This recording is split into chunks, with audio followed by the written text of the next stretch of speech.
Welcome to Red Reviews number 9 with Justin Clark. I guess, how are things going this week? All right. I'm healing from poison ivy, which I got the first time in my life. So my left arm's a little fucked up. So if you see something gruesome, if I'm talking, I apologize. But it's getting better. It's the first time I ever had poison ivy in my life, and it just like completely ravaged my arm. It's pretty hardcore sometimes. Like if The last time we talked is when it started. So I kind of had like a little rash on my arm the night that we recorded last, and that was like 2 weeks ago. I was like, man, this isn't going away. And it just kept getting worse. And then I had a friend who was like, oh no, that's poison ivy. You should do this. And so she recommended that I get this like wash thing. But yeah, I'm doing okay. Good. I'm living the American nightmare. So it's good. And I'm really excited to do another book of history. So tonight we are going to be discussing Nixonland by Rick Perlstein. Cool. The Rise of a President and the Fracturing of America. And this book came out in 2008. This is the second volume of Rick Perlstein's 4-volume history of the rise of modern American conservatism. Oh, neat. So the first book was called Before the Storm, and it's all about the rise of Barry Goldwater, who ran for president.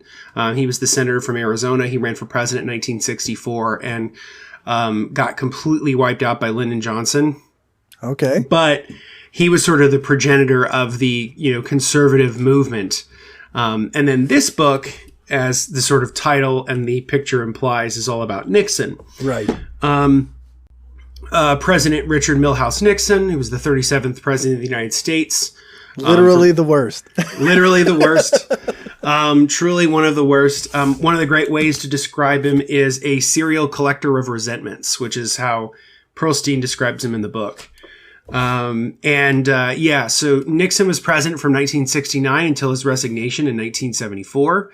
Right. And he's the only president in U.S. history to ever resign. And if anybody knows anything about Nixon, usually that's what they know is Watergate. But the book actually covers 1965 to 1972. So it goes through, the latter half of Lyndon Johnson's presidency into the first term of Richard Nixon and his reelection in 1962.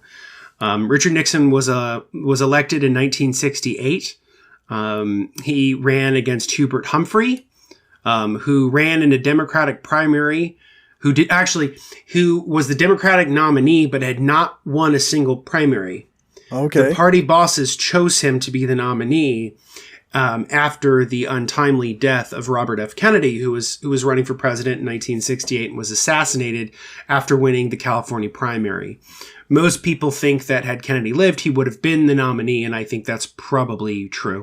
Right. But instead of giving consideration of the nominee to the person who was running against Kennedy in the primary, who had actually run in primaries, had won primaries, and had won delegates, was Eugene McCarthy. Okay. Senator Eugene McCarthy, who was the sort of the first anti-war candidate. And we'll get into that a little bit. So just to give you kind of a big overview of the book, this is a huge book, as you can see. It's very thick, and it's a narrative history. So what do I mean when I call it a narrative history? So like history is written in different ways, as we all know. But what narrative history is basically going through, and as the name implies, you sort of provide a narrative. Right, like you're telling a story almost. Yeah, you're telling a story. Like some history is written where it's very big picture and it's more like analytical. And then some history is written more like a sort of a day-by-day chronicling of events. And that's kind of what this book is. Although he does have some really great analysis in it, the vast majority of it is him just literally like a reporter laying out the facts for you over a period of 7 years. And he almost does it by day. Okay. So you get a sense of what is happening in the country at the time. So the book opens with the Watts riots, which happened in Los Angeles in 1965. In the mid to late 1960s, you had the rise of what they called race riots. Now, those had always been a component of American history, where things were called race riots. What they really were, sort of in earlier eras, particularly the year 1919, was that it was actually white people rioting against a black person who might have been accused of a crime or done something untoward, went on. Right. But the ones in the 1960s were actually, people revolting. And the Watts riots were sort of the beginning of, when people think of the 1960s as being a very tumultuous period, and it was, there's this period of time between the Kennedy assassination in 1963, November 22nd, 1963, and the Watts riots, where you have this period of sort of relative calm and consensus. And now, mind you, again, take that with a bit of a grain of salt, because nothing is always as it seems. There's consensus for some. So what do I mean by that? So Rick Perlstein's framework, his sort of analysis of how he lays it out, is in the early to mid 1960s, there was a sort of a New Deal inspired liberal consensus. Okay. And that liberal consensus, everybody sort of assumed would essentially rule American politics for generations, because it had a very steady voter base, and it had a lot of public appeal. And so what does the liberal consensus mean? Basically what the liberal consensus is it's this idea of using the government to invest in infrastructure, to invest in public education, and to invest in social services as a means of making a more social democratic society. So that's really what the liberal consensus was everybody sort of agreed. Everybody, regardless of what political party you were in, everybody sort of agreed on a lot of these baseline things. Okay. And that also included civil rights. So, for example, when Richard Nixon ran for president the first time in 1960 as Dwight D. Eisenhower's vice president against John F. Kennedy, if you actually look at the party platforms of the Democratic Party and the Republican Party in 1960, the Republican Party was actually to the left of the Democratic Party on the issue of civil rights. Wow. And that was actually deliberately done by Nixon. Now, one of the things that's important to understand about Richard Nixon, who was born in Yorba Linda, California in 1913, one thing that's really important to understand about Richard Nixon is that he really didn't give a shit about domestic politics. So he was far more interested in foreign policy. And basically, he was, in many respects, the last New Deal liberal president on domestic issues. Right. As president, he sort of, advocated and almost passed a universal basic income. Wow. In 1970, which didn't happen because Democrats thought it wasn't generous enough. I mean, this is a completely different era, right? Wow, no kidding. It didn't pass because they were like, it's not enough. But it almost did. That's amazing. It would eventually sort of come back policy-wise later, and what was dubbed by the economist Milton Friedman as the reverse income tax. Today we call it the earned income tax credit, which is kind of a version of universal basic income, but not really, because it's tied to taxation and employment. It's not just like a check that you get in the mail. And in fact, I apologize for the siren. And in fact, interestingly enough, the way that people received child credits, or they were the COVID relief bill that just passed had child tax credits in it that were great. I mean, probably one of the most substantive pieces of progressive legislation to actually pass out of Congress in probably 40 years. But it's not saying much. Is that it's done through the IRS. So you have to if you've had to have filed tax returns in order to receive these. Right. Whereas most people would advocate that direct cash transfers should go through the Social Security Administration. Sure. I apologize. That's a bit of a tangent. No, but anyway, so Richard Nixon was, the framework that he uses throughout the book to describe two types of people, the people who are like Nixon, who like Nixon and are Nixon, are what he calls the orthogonians. Okay. And what the orthogonians are a college fraternal group that Richard Nixon set up when he was in college at Whittier College in California. Richard Nixon grew up very poor and working class, which most people don't actually realize about him. And he was extremely resentful of the sort of elites.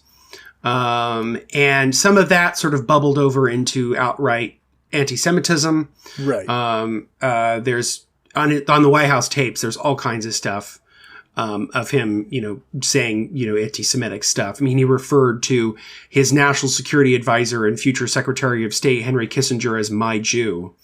So it's like, that's the kind of guy. Certainly not cool. So some of the sort of a rejection of elitism within Richard Nixon is some of it's anti-Semitic, and obviously some of it was also racist. Yeah. But there was also within Nixon, there was this real resentment of people who were, sort of people who were born into wealth, who were born into privilege, who had positions of power simply by virtue of being wealthy and well-connected. And people who went to the best schools, who had the best homes. And this would really come to a head when he would run against John F. Kennedy in 1960, right? Because John F. Kennedy is like the living embodiment of everything that Richard Nixon hates. And in the book, those are referred to as the Franklins. So at Whittier College, when he was going to college this would have been in the 1930s, there were two groups. There were the Franklins, and the Franklins wouldn't let Nixon in because he didn't, he wasn't well enough off. He wasn't well connected. And he said, fuck them. I'll start my own group. And the thing about the thing that made why they were called orthogonians is that they were they were squares, basically, because that's what, orthogonal, right? Right. That's why they're called the orthogonians. And then the Franklins, they wore tie and tails. So they were like full tuxedos when they would get together. It's very much like in Britain, how basically all recent prime ministers went to Eton. Okay. Like Boris Johnson went to Eton, and there are pictures of David Cameron, one of the previous prime ministers, and Boris Johnson wearing tie and tails, like a full tuxedo. And the thing about the orthogonians is that they wore just button-down shirts and no ties. Okay. So there's clearly this sort of cultural dynamic to Richard Nixon's sense of being working class. And the sort of cultural turn that we understand in American politics, where we define class not truly by income, but by sort of class signifiers. A lot of this shit in the modern era starts with Richard Nixon. And so he's very resentful, and that's part of what gets him motivated to be the kind of operator he is. So to give you an example of like the kind of hardships he had in his life, he had two brothers die when he was young. His mother, who's actually from my home state of Indiana, she was a Quaker, Hannah Millhouse, and his father, Frank Nixon, ran a sort of corner store when Nixon was young. So he had to get up at like 4:30 in the morning, go to the farmers, buy the oranges and this and that and the other. And so he grew up very poor and working class, and he resented people who had sort of wealth and privilege that was unearned. And that would sort of motivate his politics for his entire life. It sounds awfully relatable. Yeah.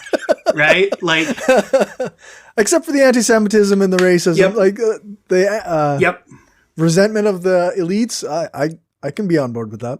And that's something like when people talk about how Donald Trump was sort of a right-wing populist, and he was in a lot of ways. If you really want to get a sense of how right-wing populism became a real force of American politics, you really have to go back to Richard Nixon. Right. So I'll try to do a brief recap of his career up to his presidency. So born in 1913, goes to Whittier College, gets a scholarship to go to Harvard, but can't afford to move there. So then he eventually takes a scholarship with Duke University, where he does his law degree. Okay. Comes back to California, does some odd jobs here and there. And then eventually he runs for Congress in the mid-1940s. And what made Nixon a political operator of real import that people cared about was his strident anti-communism. Right. So now that's where we break ranks. Yes, this is where we break ranks, right? So Richard Nixon was an extremely fervent anti-communist. He obviously supported Joseph McCarthy in the 1950s, the sort of McCarthyism of people being afraid that every other employee of the federal government was a communist. Right. And they were communist purges, His rise in American politics, his anti-communism. He was also a veteran of World War II. That's another thing too. Okay. He's a veteran of the Second World War. Then he gets out of the war and then runs for Congress. Wins, I think, in either 46 or 48. And he's actually recruited by basically the equivalent of the California Chamber of Commerce. Okay. And they come to him, they say, you're a young, fresh-faced guy, you're a veteran, and you have strong anti-communist credentials. We'll run you. And then he wins. And the thing that's very interesting, just as a quick aside, is people always assumed that Richard Nixon was much older than John F. Kennedy, just like by appearances, but they were only 4 years apart. Okay, so they were they were in the same peer group, but Nixon was always presented as being the sort of older, more rugged. And I think a lot of it had to do with Richard Nixon's appearance. He had a very large nose. Right. He had jowls. He had a very, very, very thick beard. Sometimes during campaigning, he would literally have to stop at little corner stores and buy disposable razors during the middle of the day and shave to go to campaign events. So, yeah. So eventually he runs for the U.S. Senate. And when he runs for the U.S. Senate, he runs against a woman named Helen Gahagan Douglas. And the reason that that's important is because Helen Gahagan Douglas was the mistress of then Senate leader Lyndon Johnson, who would later become president. Okay. So this was sort of a known secret that everybody kind of knew that Helen Gahagan Douglas was his mistress, but nobody talked about it. So what did Nixon do to go after her? And one of the things that he did was he basically called her a communist. And implied that, he said very coarse things. There were these were not official campaign materials, basically she's as pink as her panties and this kind of thing. Now he sounds more like Donald Trump. Now he sounds more like Donald Trump, right? So that stuff, but basically he called her pinko and said how she's in bed with the communists and that. Right. He wins that Senate election. Right. So he sort of rides a wave that happens in the late 1940s, which for context is the sort of era, the 30s and into the mid to late 40s and 50s is when you see the beginning of the purging of communists and socialists from the American labor movement and from the American political system. Right. And so Nixon goes from being a congressman in the mid 1940s to by 1952 being Dwight D. Eisenhower's vice presidential nominee. And of course, Eisenhower wins the election of 1952 and Nixon serves as his vice president for 8 years. Right. During that time, Nixon sort of hones his chops in foreign policy, which is the main thing that animated his political being. He, like I said earlier, he didn't really care about domestic politics. He cared way more about international affairs and foreign policy. Right. And when he was president, you could say he sort of belonged to what would be called the realist school of foreign policy. Very much influenced by the larger than life historical figure, war criminal, Henry Kissinger. So he's vice president for 8 years, runs for president in 1960. He loses the 1960 election very, very narrowly, extremely narrowly. Some people think, then I've argued that John F. Kennedy basically stole that election, that a lot of it had to do. Yeah. And a lot of it had to do with Illinois and Chicago. So, the Chicago mob were very much in tune with the labor movement up in Chicago. And so a lot of people speculate that part of the reason that Kennedy won, because he won by 100,000 votes. Oh, so close. Across the country. Yeah, it was extremely close. And it all came down to Illinois. So had Nixon won the state of Illinois, he would have won the presidency. But he didn't. And so he loses in 1960. And this is the era in which Nixon sort of goes into the political wilderness. And he then tries his hand at running for governor of California. So he runs for governor of California in 1962 against Edmund Pat Brown. and loses that election. Okay. And this is where you get the infamous speech that he gives in front of the press corps the day after his election, or either the night of or the morning after, where he goes up there and he says, "I'm quitting politics for good. You won't have Dick Nixon to kick around anymore." Right. And one of the things that's really important to understand about Richard Nixon, this is what makes him very similar to, later presidents, especially Donald Trump, is antagonism with the press. Mm-hmm. So Nixon hated the press, hated the way that he felt like he was treated by them, felt like he never got good coverage, despite the fact that basically his whole existence as a political animal was a media creation. I mean, he got decent coverage for most of his career. It was just, there was little stuff that he got that he didn't like, and so he would bitch about it. So Nixon goes into the political wilderness for a number of years. He founds a law firm, Nixon Mudge, which was out of New York City. He becomes basically a very wealthy and well-connected corporate lawyer. He works for PepsiCo. He works for a bunch of other people.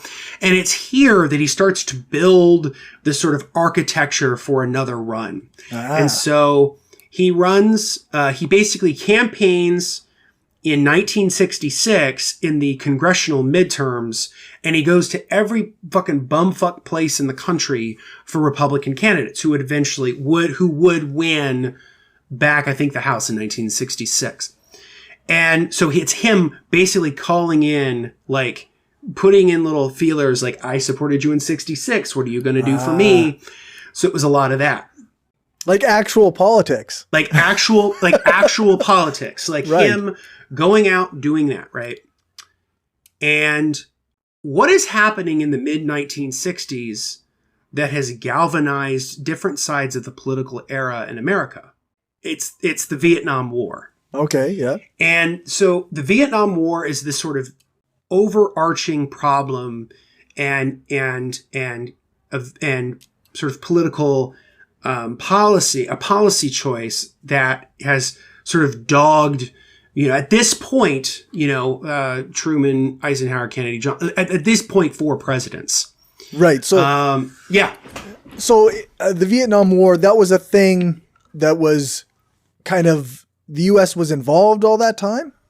So the U.S. was involved with Vietnam at least going back to the late 1940s. So, oh, wow. So that's a long time. The war in Vietnam was technically declared in 1964 after what was called the Gulf of Tonkin incident, which happened in August of 1964. Where it was claimed that Vietnam forces had shot on a U.S. submarine. It turns out that it was probably just an accident, that the Gulf of Tonkin incident was very much like the WMDs in Iraq. It was a lie that they used to sort of galvanize the country in order to support the war. And so, but to give your audience a little bit of prior context with Vietnam, Vietnam was a colony of France. At the time, it was called Indochina. And after the end of the war, Vietnamese forces essentially began fighting a war for independence. And the French give it up. They're like, we can't fight this on anymore, because the France had been ravaged by the Nazis in World War II. They really didn't have the resources in order to continue to fight for their colonies. Right. The British Empire at that time was also giving up its colonies and sort of losing its status as the world's hegemon. And in its place came the United States. And so starting in the early 1950s, the United States began sending what were called military advisors to Vietnam. And what they were was to prop up, because eventually what would happen with Vietnam, much like Korea, you'd have North Vietnam and South Vietnam. North Vietnam was held by the communists, and South Vietnam was held by a military-backed dictator that was also supported by the United States. And so the United States declares war in Vietnam. Well, not really. What really actually happens is something called the Authorization for the Use of Military Force, the Gulf of Tonkin Resolution, which is sort of its own era's AUMF that gives the president broad executive authority to fight the war. And so in 1966, 67, 68, we have been in full formal combat in Vietnam for almost 4 or 5 years. Okay. The war was very polarizing to Americans. Right. There was a very strong and active anti-war movement, of which many were socialists, communists, anarchists, and even sort of left of center liberals who supported, not bombing Vietnam. Yeah, the caricature is the hippie movement, right? Like the hippies, right? And some of that's true, but then also some of them were far more militant. We can get into that later when we get into sort of the 1968. So that just gives you some context. So Nixon would issue these statements about the Vietnam War where he would sort of trash Lyndon Johnson, but not. So he would play this very fine line where it was like, I disagree with the president's war policy, but here's why I do this. Here's why I disagree with his war policy. But I don't disagree with the broader aims of the war. So this was because at the time, and this is the thing I think it's hard for, people of our era to understand, is that during the Vietnam era, the war was actually largely popular with the American public. Well up into the early 1970s is really under Nixon's watch is really when the war starts to when the public tide really turns on the war, in a real substantive way. But you could also argue that happens with 1968 as well. So let's get up to 1968. This book, a third of this book is about 1968. Oh, wow. 1968 is one of the most important years in the history of America and in the history of American politics specifically. So in 1968, Richard Nixon runs for president again. He becomes the sort of comeback kid. No one ever thought in a million fucking years that Richard Nixon would run for president again. Despite all the years of building. Beside all the years between 1962 and 1968, building up his plan. He played this long game. He realized that in order for me to win, I have to placate enough different factions within the Republican Party at the time, which at the time, remember, the Republican Party of 1968 was very different than the Republican Party of today. Right. The Republican Party of 1968 still had, at that time, what would have been considered a liberal faction. So it would have had people in it like New York Mayor John Lindsay, New York Governor Nelson Rockefeller, Michigan Governor George Romney, the father of Mitt Romney. So there were some liberal Republicans. And what that meant was they were sort of pro-business, but they were also pro-civil rights. Right. But there was also this growing Southern discontent. And so when people talk about the party switching at some point, this happens in the 1960s, and it largely happens as a result of civil rights. So the Civil Rights Act is passed in 1964. The Voting Rights Act is passed in 1965. Additional civil rights acts are passed in 1968 and 67. And at the time, there was this sort of growing white resentment of civil rights. There was, and this is where you get into the idea of what Nixon would dub the silent majority. This is a phrase you would hear a lot during the era. The sort of unsung hero of the American, of American life, the hardworking suburban taxpayer who is almost exclusively white and who is almost exclusively middle class. Yeah. So Nixon uses these energies to sort of shore up a run. Now, what's going on? Who's the other big guy in the mid to late 1960s in the Republican Party who's the only one who could really challenge Richard Nixon? And that's Ronald Reagan. Okay. He was that early? Yes. Okay. So Ronald Reagan was actually successful in his run of the governorship of California in 1966. He beats Edmund Pat Brown in re-election, and he uses a lot of this sort of white resentment politics to win against Pat Brown, who had been, as the sort of press and as Reagan had described it, as sort of mealy-mouthed and wishy-washy on the issue of crime. Because you have to understand, in the 1960s, crime was actually really high. In the United States broadly, and especially in cities. And crime is nowhere near what it was back in the late 1960s. Right. It was pretty fucking awful, actually. And there are sort of demographical reasons for that. There's political reasons for that. And we can table that for another discussion. But there was crime. And so Reagan used the sort of politics of suburban white resentment to win the governorship of California. In 1968, there's this sort of backroom deal going on about him possibly being drafted to run as the Republican nominee for president. Okay. And there's an active campaign. And Richard Nixon knows that if he can't stop Reagan, he won't win. And so he does everything in his absolute power to stop Ronald Reagan from running for president. Okay. And he largely succeeds. And the reason that he succeeds is because Reagan knows that because his political shelf life is very short. Remember that Reagan had only been a national figure in American politics since his time, a time for choosing speech at the 1964 Republican National Convention. Okay. So he had only been in political life 3.5, 4 years, right? Right. And everybody sort of saw him as the future of conservatism, which in the long run ended up being true. Ended up being true. But Nixon was a much savvier political operative at that time than Reagan was, and shores up the election. Yeah. Shores up the nomination, rather. So he had to stave off Reagan. Okay, well, he slayed Reagan. Okay, what's the other issue he has to deal with? And that's George Wallace. Okay. George Wallace was the governor of Alabama in the 1960s. He's the one that was most infamous for saying, segregation now, then, segregation now, segregation in the future, segregation forever. He was the sort of racist, bigoted former governor of Alabama who was running for president in 1968 on a third-party platform and would actually be fairly successful in that, almost to the detriment of Nixon. But Nixon's whole strategy, which has been dubbed by historians and political scientists as the Southern strategy, is this idea of using sort of white aggrievement cultural politics as a means of getting traditionally at that time Democratic working class, mostly Union voters to vote for Nixon.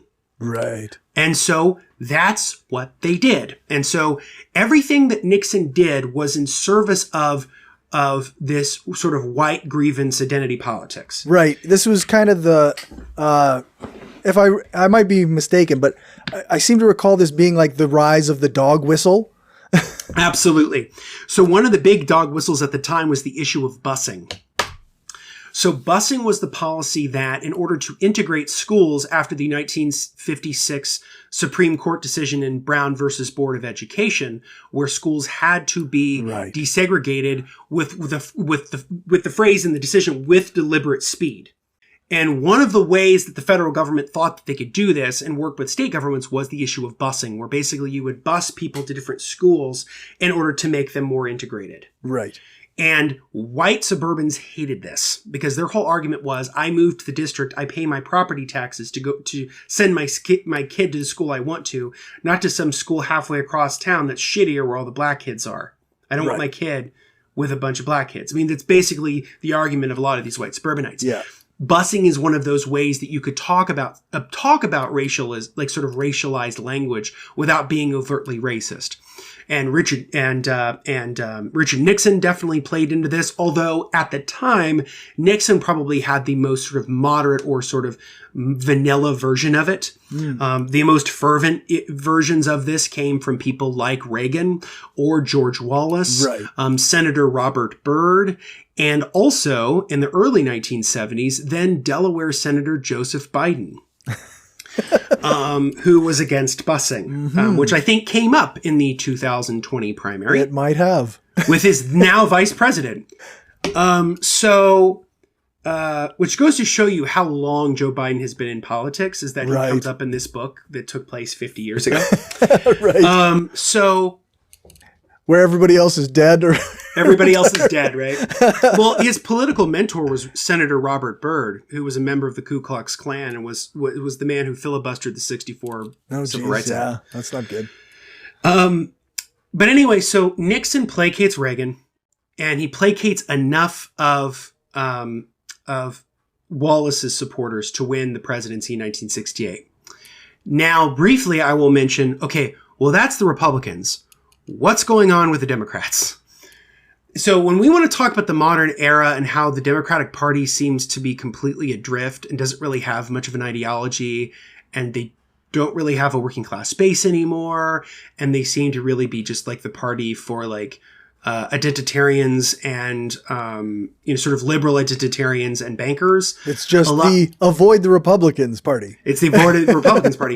A lot of this starts in this era. So in 1968, Lyndon Johnson is president of the United States. He's a Democrat, and the Vietnam War has absolutely destroyed him and his presidency. Okay.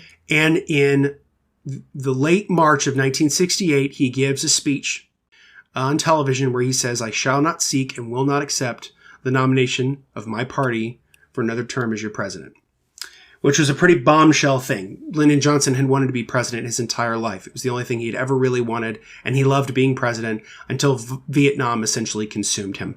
Right. Because every year the Vietnam War got worse. There were more and more American casualties, not to mention the hundreds of thousands of, if not millions of Vietnamese people who were killed in the conflict. And every time, people like Secretary of Defense Robert McNamara would come out on pressers and say like, well, the war's going great, but then in private they would realize, no guys, this is a fucking disaster. It's not going well at all. So there's within the Democratic Party itself, there's this rising anti-war movement that's really happening. And the first person to really, have the first shot off the bow is Senator Eugene McCarthy, who is this sort of quiet, bookish senator. I think from the Northeast or maybe the Midwest. I can't remember exactly what state he's from. But McCarthy decides to enter into the New Hampshire primary in the winter and spring of 1968. Okay. And while he does not win the New Hampshire primary, he gets an extremely close second. And at that point, that's when Lyndon Johnson said, "I'm not going to run for a third term." Okay. And so at that point, Eugene McCarthy was the only declared candidate. Now, there were other candidates that were possibly waiting in the wings. So there was, at that time, Vice President Hubert Humphrey, who would become the Democratic nominee in 1968. You had Senator Edmund Muskie, who would have a much more successful, and by successful, I mean just visible, campaign in 1972. And then, obviously, the big guy, the one everybody thought was going to run and would win, was Senator Robert Kennedy of New York. Right. John F. Kennedy's brother, former Attorney General. And he declares in the late spring of 1968 that he's running. And so he starts winning primaries. And eventually he wins the California primary. And back then, much like today, if you win the California primary, you're almost a shoo-in for the presidency. You have to kind of really fix everything everywhere else if you want to win the presidency without winning the California primary, which is what Joe Biden did in 2020. He did not win the California primary. Right. But Robert Kennedy, at a press conference after his win, is shot and killed and dies almost immediately. The nation goes into mourning. He is killed basically almost a month to the day after the assassination of Dr. Martin Luther King Jr., the noted civil rights activist who was killed on April 4th, 1968 in Memphis, Tennessee. And you see that the Democratic Party is basically in shambles. They really don't know what to do. And so at that point, they say, well, let's draft Humphrey because we can't have McCarthy be the nominee. Right. Because at the time, Hubert Humphrey was sold as the electable candidate. And, it's just how history is. It rhymes.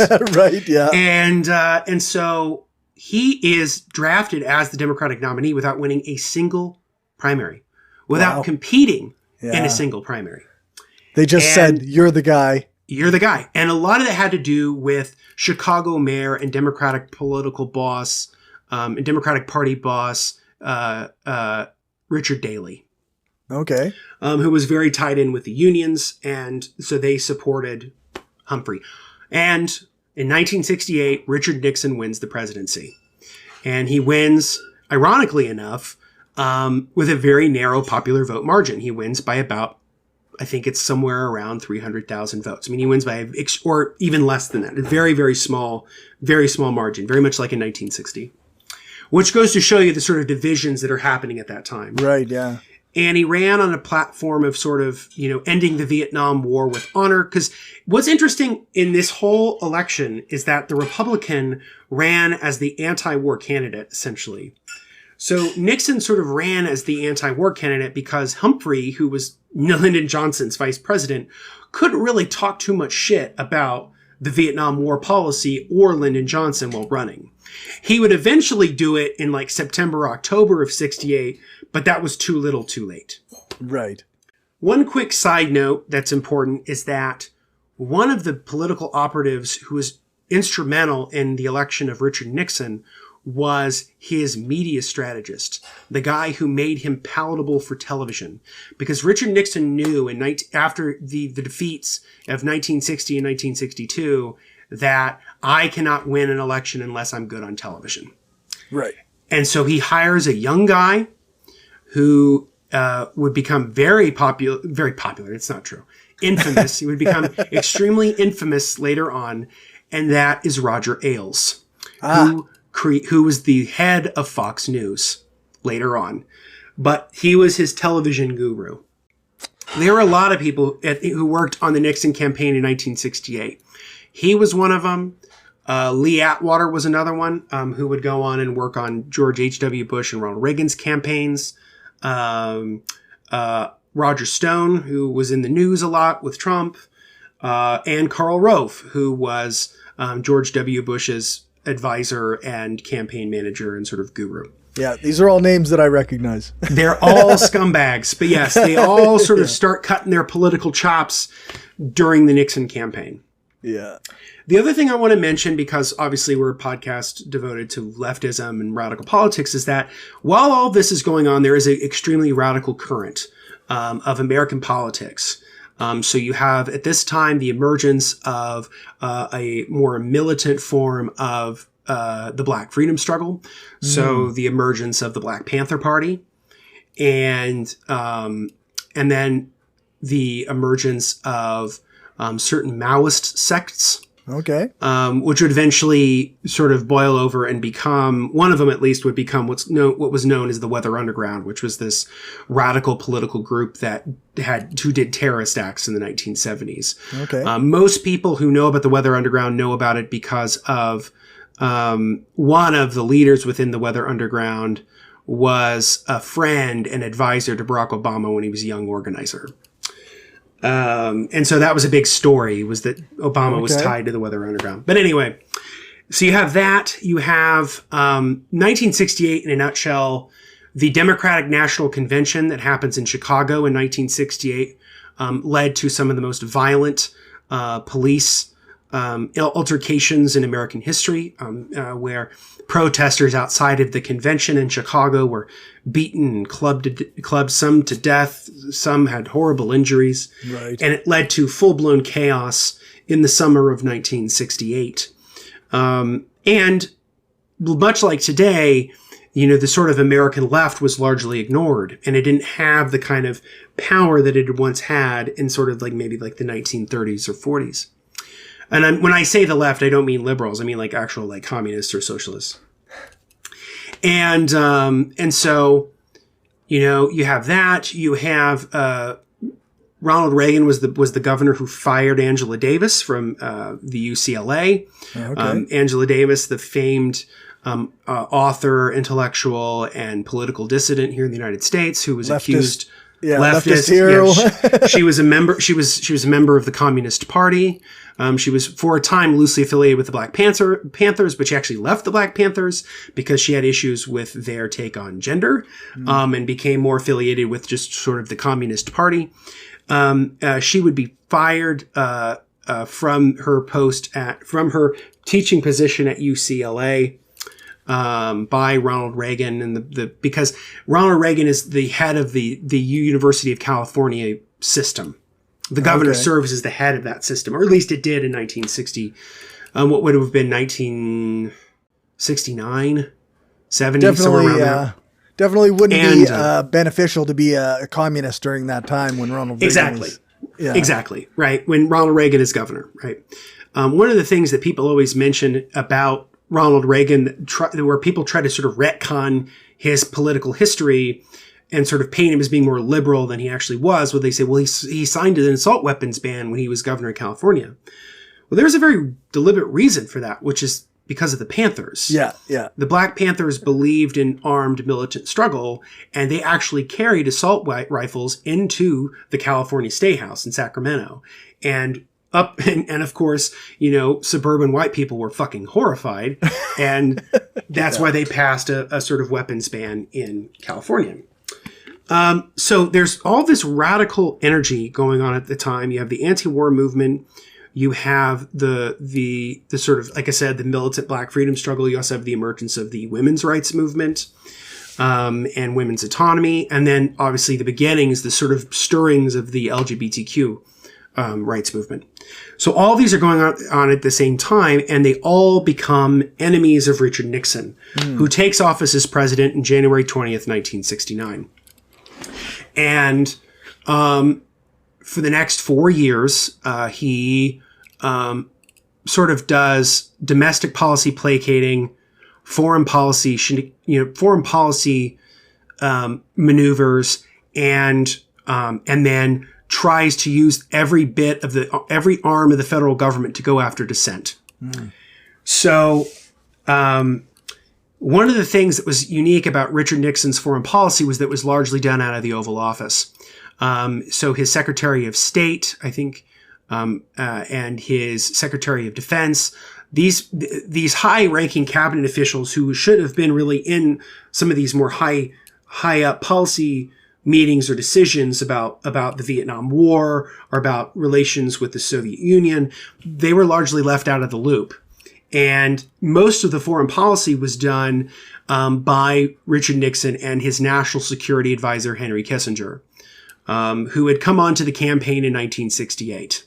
The other quick thing that I didn't mention that is a really important part, but I won't go into it too much, is that Nixon likely committed treason while running for president in 1968, wherein the Johnson White House was actively working on peace talks with the North Vietnamese government in order to come up with some kind of settlement to end the war. Right. And Nixon had people who worked essentially as agents on behalf of his campaign work to throw what he literally wrote in his notes, throw a monkey wrench into it, and try to scuttle the talks, which is in direct violation of what's called the Logan Act, where private citizens cannot make foreign policy decisions of the federal government. Right. So Nixon likely committed treason, which is what I find particularly fascinating is that, and this is something Lawrence O'Donnell makes a point he makes in his book on Nixon in 1968, is that when Nixon was pardoned by Gerald Ford for Watergate,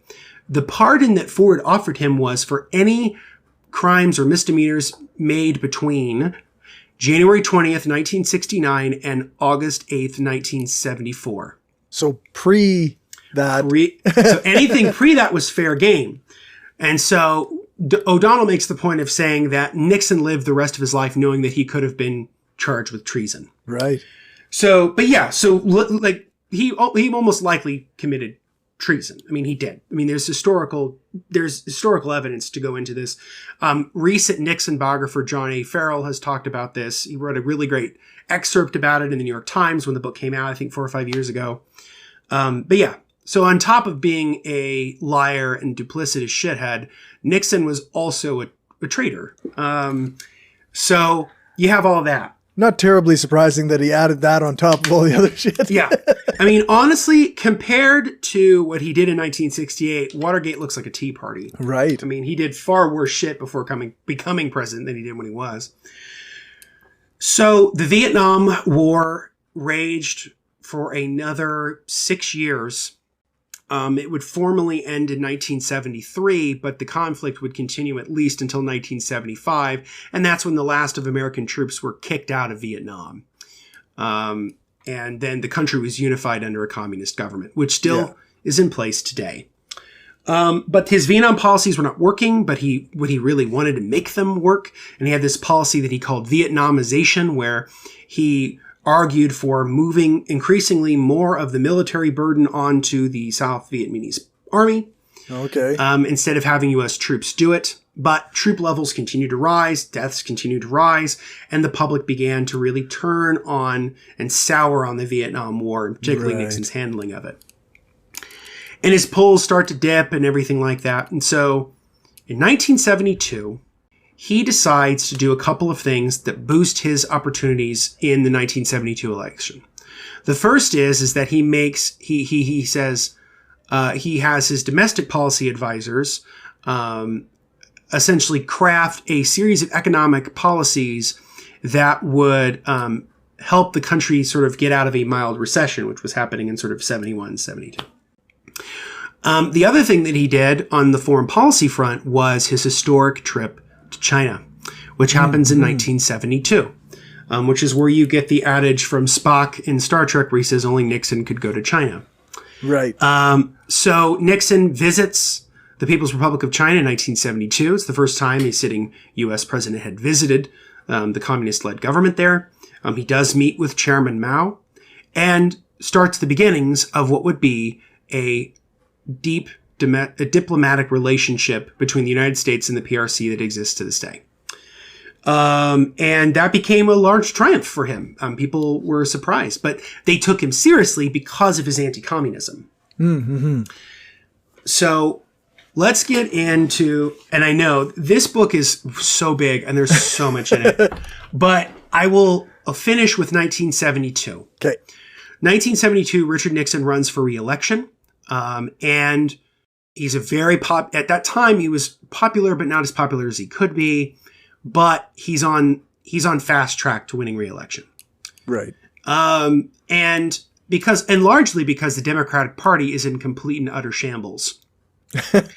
So post 1968, there's what was called a sort of reform commission, which is very similar to what they did in 2016 with Bernie Sanders. Right. After that primary, wherein the primaries, and particularly the voting public, would have far more democratic input on who would be the party's nominee for president. And the person who leads this commission is none other than Senator George McGovern, Democrat from I think maybe Nebraska, one of the Plains states. Okay, and he becomes a sort of leading figure in Democratic Party politics. And so there's a lot of speculation about who's going to be the nominee in 1972. Is it going to be George McGovern? Is it going to be Edmund Muskie, who I talked about being very popular?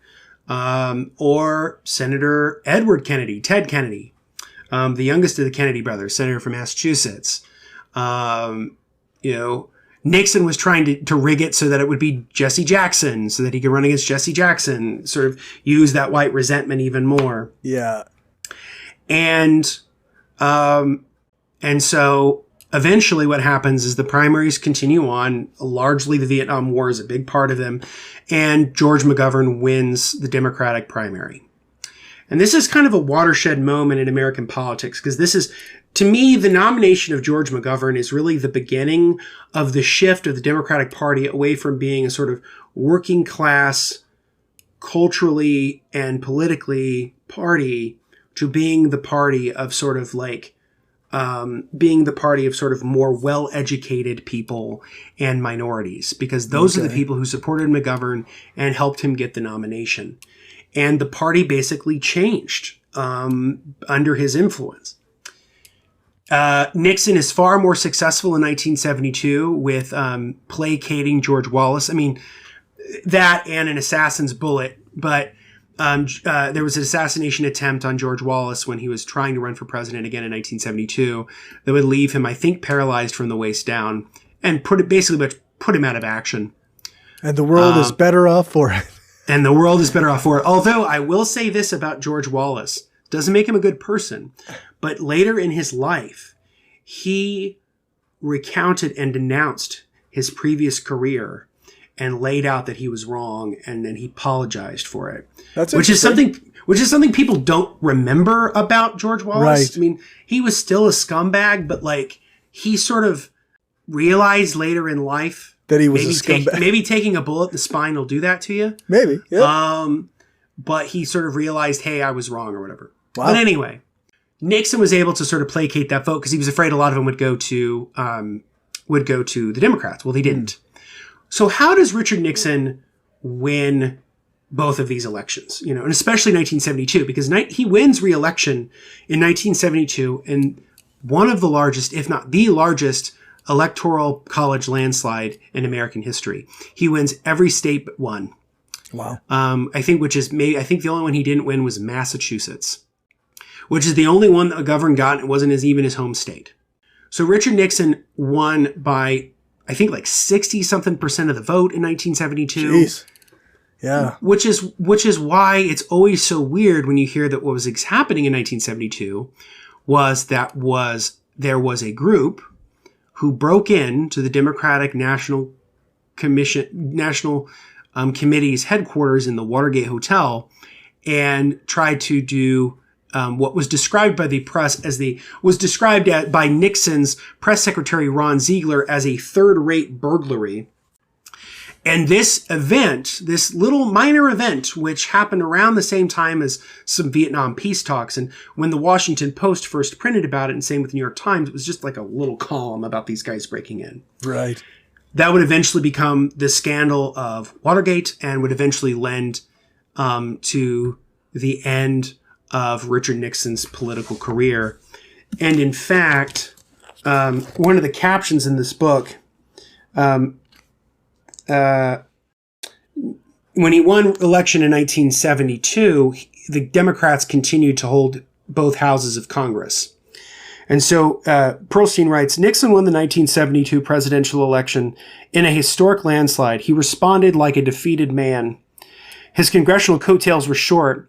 That's how they'll piss on the whole thing, he said of his nemesis to the press. 20 months after his landslide victory, he would no longer be the leader of anything. And that would basically be his resignation as president on August 9th, 1974. So what's the big picture on this? The big picture is that Richard Nixon was an astute student of politics who truly understood and was able to really harness the power of white suburban resentment. Yeah. Which is something that Donald Trump was also very good at. Yeah.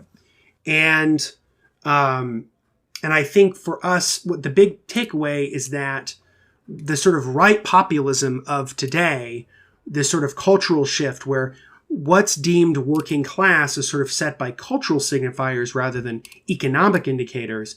A lot of that ties back to Nixon and the Southern strategy in the late 1960s. Yeah, it's working class as an identity, not as a state of actual being. Like, yes. This is how you'll get people who are, petty bourgeois who maybe own like a construction company that's worth $3 or $4 million.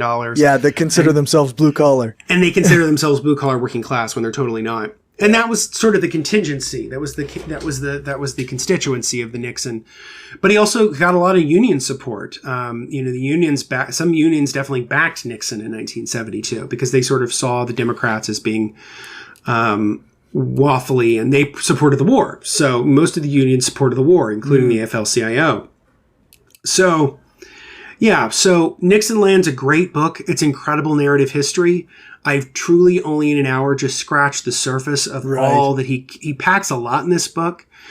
He primarily uses manuscripts. So he uses actual written letters and policy documents and stuff from the Nixon Presidential Library.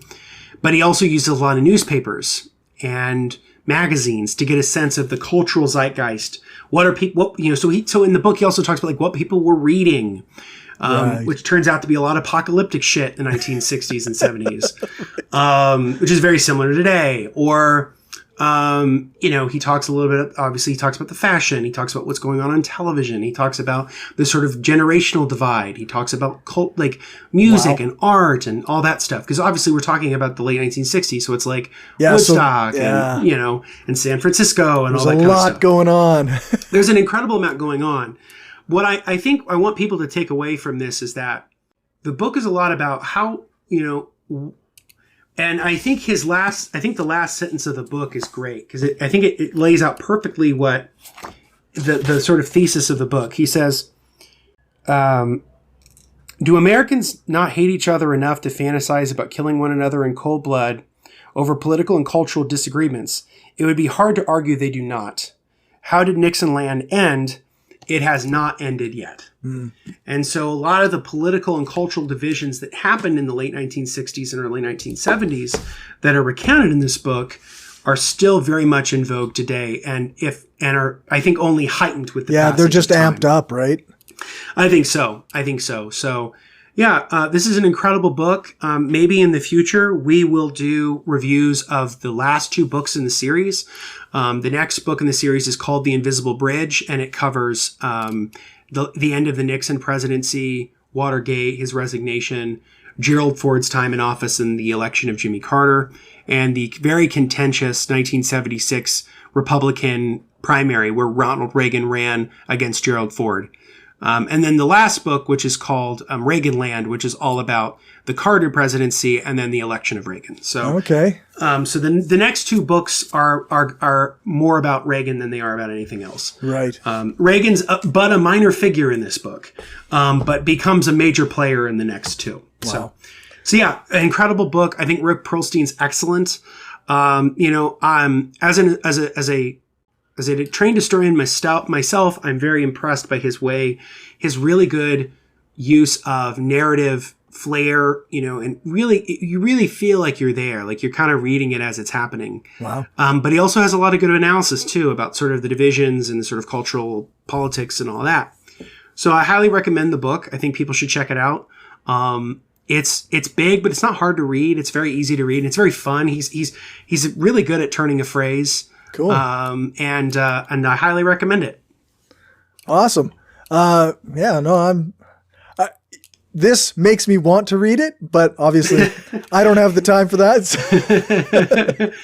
Yeah. And I know, unfortunately, because of just how much of material I wanted to try to cover, I realized this was a little bit less back and forth. So I apologize. Oh, no, that's fine. It was really informative, and I hope listeners and viewers find this entertaining, because I don't know, I'm enjoying this.